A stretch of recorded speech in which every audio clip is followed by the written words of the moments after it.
Asalaamu calaykum. Kusoo dhawaada.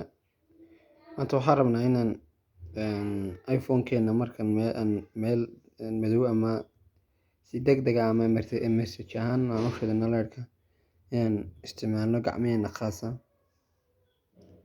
Waxaad tagaysaa meesha ay ku qoran tahay accessibility, kabacdi halkaa ku qoranta touch lagu leeyahay taabo, halkaa back tab ay ku qoran tahay taabanaysaa, kabacdi halkaasaad imanaysaa.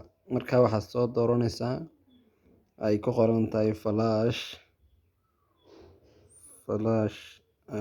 ka raadi meelahan wataa tigto ay saaran tahay adi laakiin kuma saarna. Kabacdi iPhone-nadii dambe sidaa markaa tiraa message ahaan u shidmi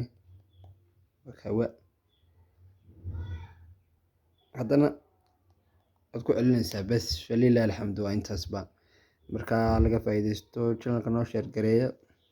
Muuqaalka xiga.